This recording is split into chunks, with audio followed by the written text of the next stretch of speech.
Hi, I'm Tocci, and you can't see very well, but next to me here I have a collection of DVDs that I would like to show you today. So let's get started, shall we? First off, this is my latest purchase, the Psych Trilogy DVD collection. The Psych movie collection, yes. Last year, I should say, I recently binge watched Psych, and I fell head over heels in love with it. And I think it's a super hilarious show. I I love the humor of the show. I love, the mysteries that they solve, and I just love I just love the heart and the humor of the show. I just think it's a really fun show, and I think it's really cool. And I think it's cool that they made movies of the show. This I haven't seen the third film yet, Psych 3, This Is Gus. But I did watch the first two. And what's interesting about these DVDs is that it doesn't have a DVD menu, so to speak. It just begins right away as soon as you put the DVD in. And I really enjoyed the first one. Yeah, I thought it was just as good as the show.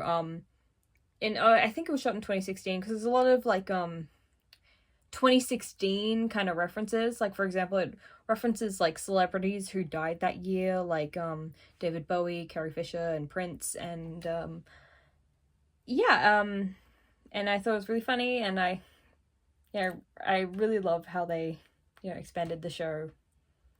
Excuse me. And Psych 2, Lassie Come Home, which features Carlton Lassiter, the character of Carlton Lassiter, most prominently, because he only had a small part in the first one, but that's because the actor who played him, Timothy Omundson, was recovering from a stroke during that time, and of course he couldn't be it for very long. And I love how the second one is very Lassie-centric, and they basically try to figure out who shot him.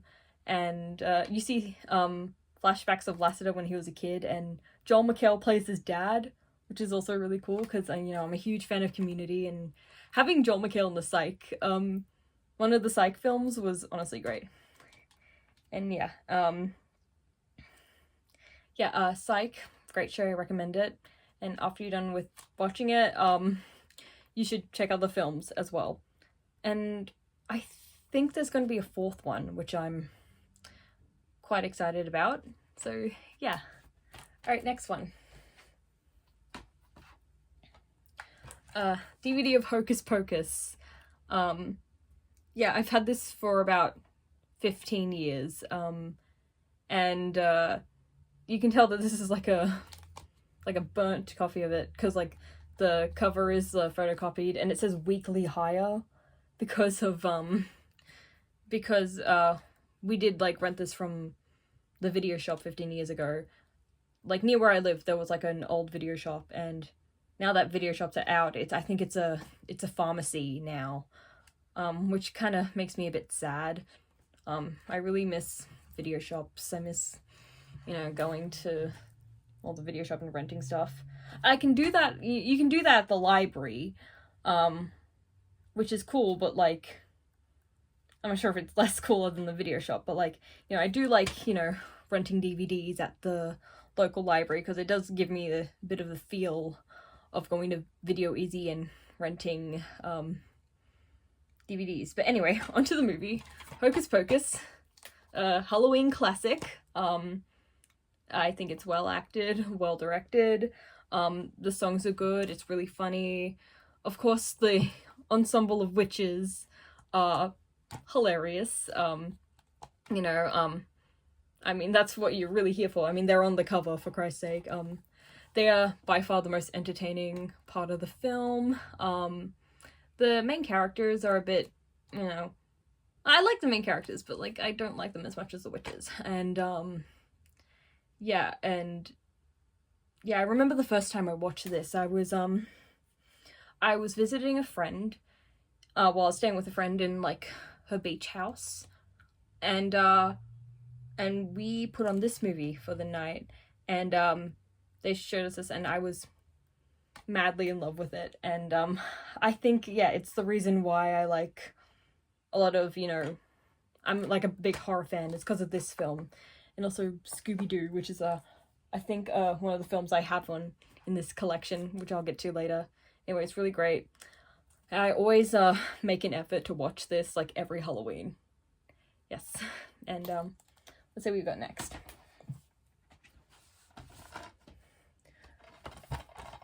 Don't even get me started on this film, okay? Because once I'm started, I will not stop. Drop Dead Fred. Oh my goodness. What can I say? It's in case you guys haven't seen it, so it's about a young woman here who's going through a lot in her life. She got a divorce, and she lost her job, and she had to move back into her childhood home, and then suddenly her imaginary friend, Drop Dead Fred, reappears and just wreaks havoc on her life.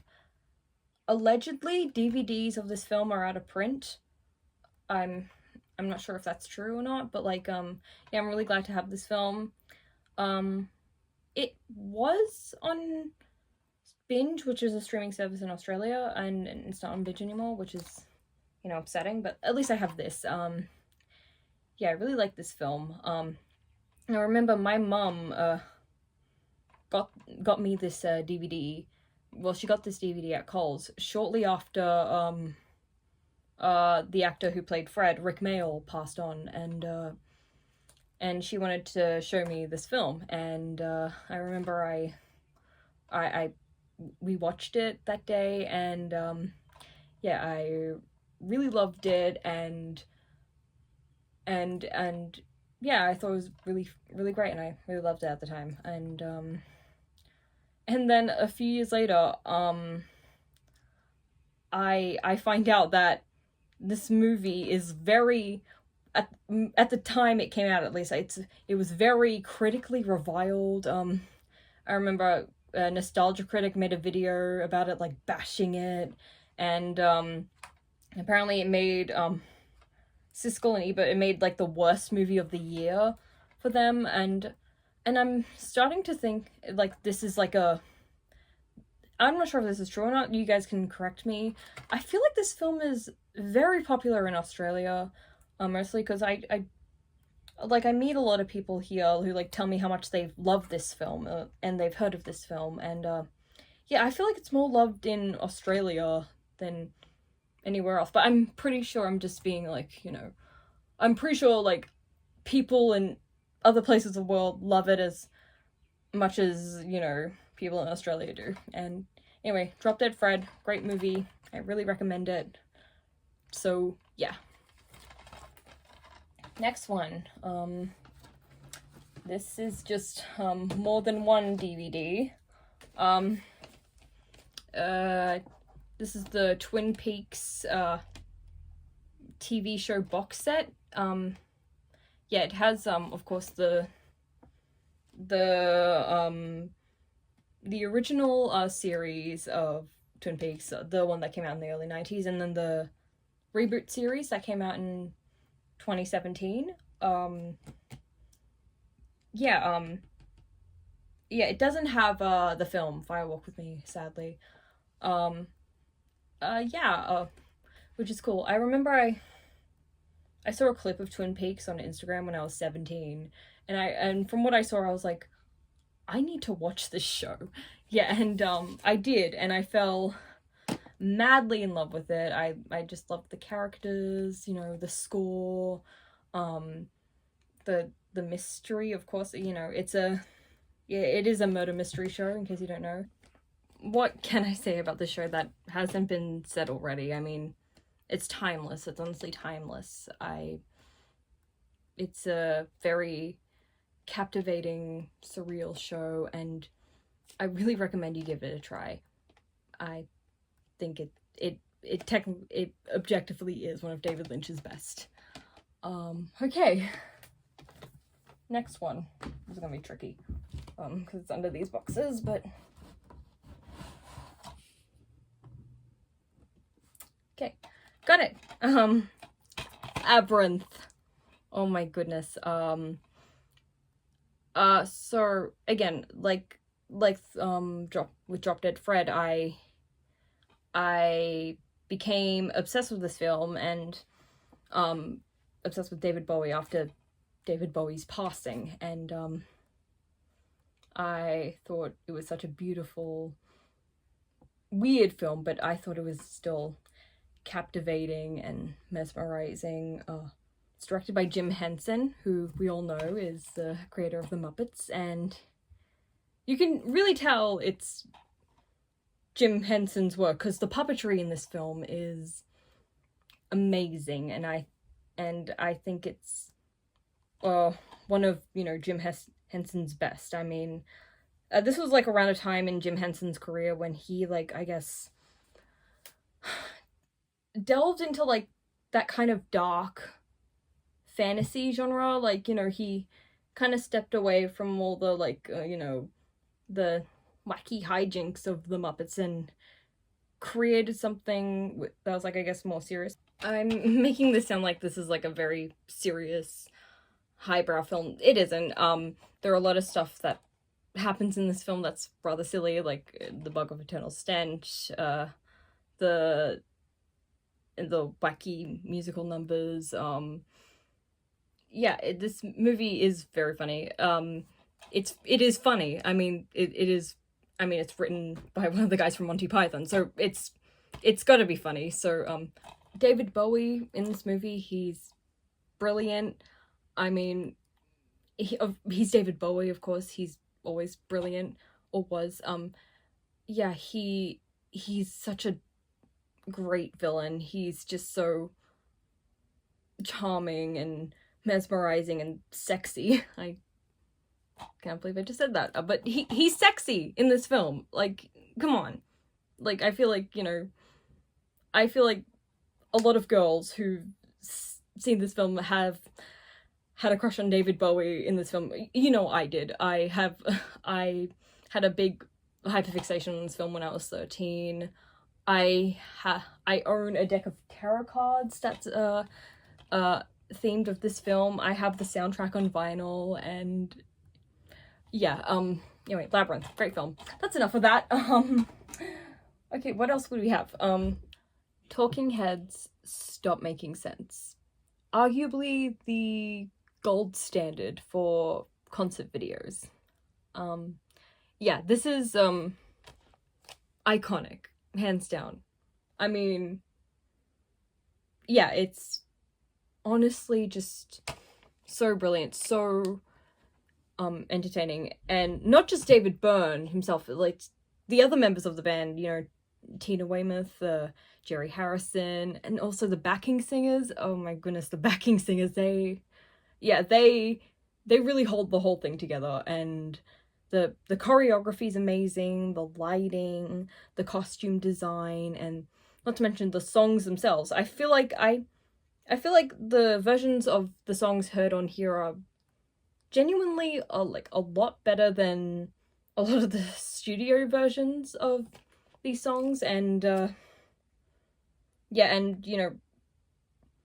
and when you watch this, you just want to dance along to the songs in this, and every time you watch it, and I know I do, I just go absolutely crazy whenever I watch this, and it's just so much fun. It's such a cool concept video. I definitely recommend it.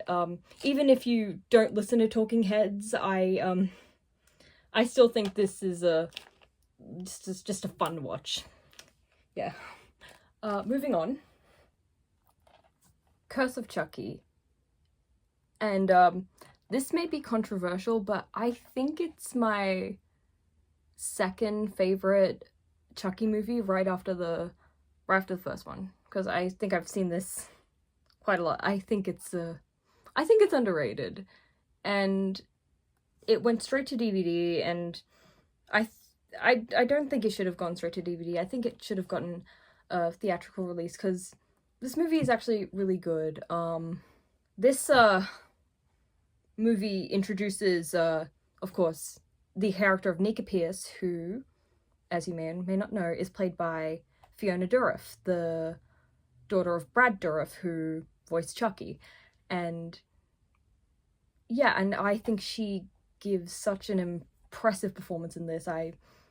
She, you really feel her pain and, the challenges she goes through throughout this movie. And, I think she is by far the most tragic Chucky character, not just because of what happens to her in this, what happens to her on the TV show. I don't want to spoil anything, but she doesn't die, but it's still pretty horrible. Yeah. I think the acting's great, even though it can get a bit, I don't know, lifetimey. And yeah, I just think it's very, like, suspenseful. It's a really cool, like, gothic drama. I feel like I'm, like, overselling it, but, like, this movie's good, believe me. And it's on any streaming services, so I got it on DVD.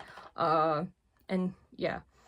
And I like how it, like, ties in the Chucky lore with the Pierce family, because it shows flashbacks of Charles E. Ray with the Pierce family, and it in my opinion, it gets a little messy, considering, the lore that's presented in the TV series, because you see how Charles E. Ray becomes Chucky, and it's a bit messy when you figure out, like, how it ties back to the Pierce family. It's it's weird, but, like, all in all, I think it's a good movie, even though there are some parts I kind of don't like. For example, there's a random scene where Chucky is just CGI, and it just throws me off, because, like, Chucky is not meant to be CGI. The thing that makes Chucky so great is practical effects. I'm not saying this to be, like, anti-CGI, but I think Chucky should always be practical. Also, I don't like Chucky's design in this. Why did he get a weird facelift? I mean, look at this. Look, what? Come on. Man, that's not Chucky. That is not the Chucky we know and love. Anyway, see to Chucky. I totally recommend this. It's a really cool movie, a little campy at times, but all in all, it's just amazing. Anyway, moving on. Oh. Okay, whoa. Alright. I mean, The Exorcist. It's The Exorcist. I mean, what can you say about The Exorcist? It's, yeah, I spent my entire childhood, like a lot of people, being scared of The Exorcist because of, I guess, that one still of Linda Blair as a demon, as a possessed little girl. That face that's been used as like, internet screamers since internet screamers were invented. And people, like, they talk about it like it's the scariest movie ever. And maybe I'm just really desensitized, because when I first watched it, like, about 5 years ago, I wasn't that scared by it. No, I think it was, I thought it was, like, a cool, like, it was very cool. There were some parts that did scare me, like, this is in, for example, this is the extended director's cut, so in random scenes you see random flashes of Pazuzu. I thought those were pretty scary. Yeah, which is the reason why I got this DVD, because I do love this film. I think it is brilliant. But I like Exorcist 3 a little better. But we're not talking about Exorcist 3, we're talking about Exorcist 1, which is a really cool film. I love the themes it tackles on, faith and theology and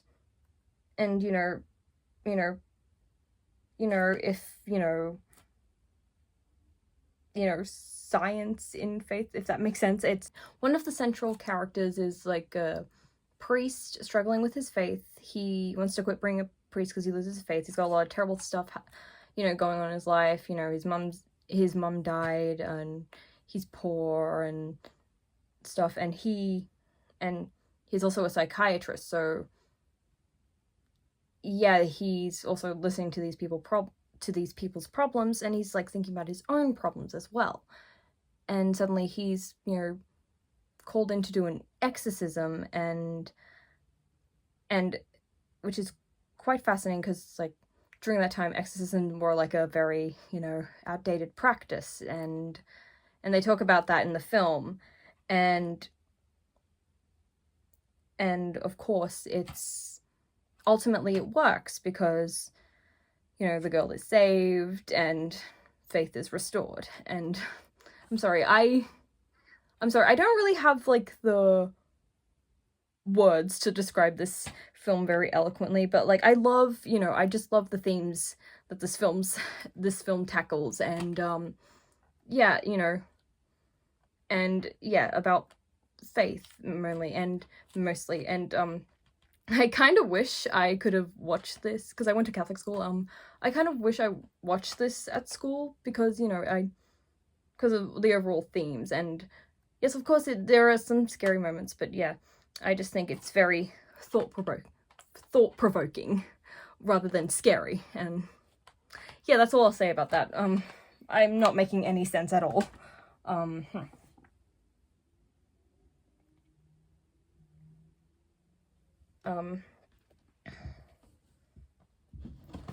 This is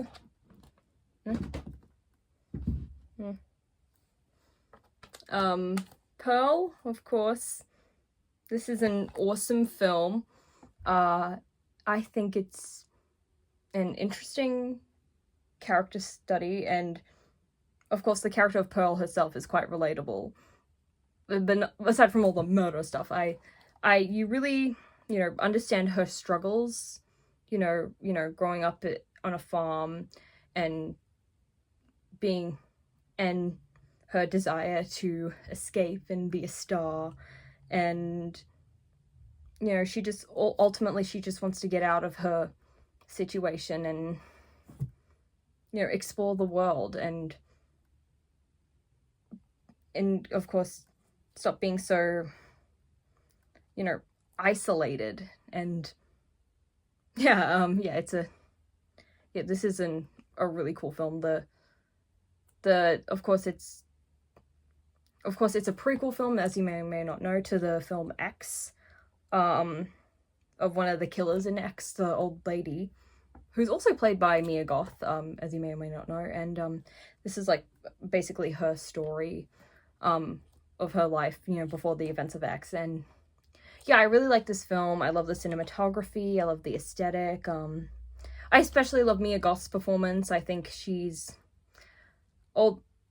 very, like, you know, out there and stuff. And I especially love the long monologue she gives towards the end. And yeah, I just all in all, I think it's a beautiful film. I think you really feel for Pearl in this film. You know, I feel like her situation is very relatable to most people. I can kind of relate to her and in some aspects, and yeah, Pearl, it's a great film. What else can I say?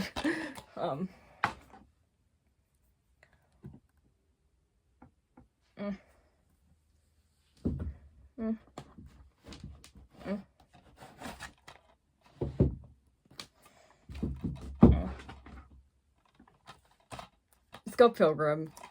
What can you say about Scott Pilgrim that hasn't been said before?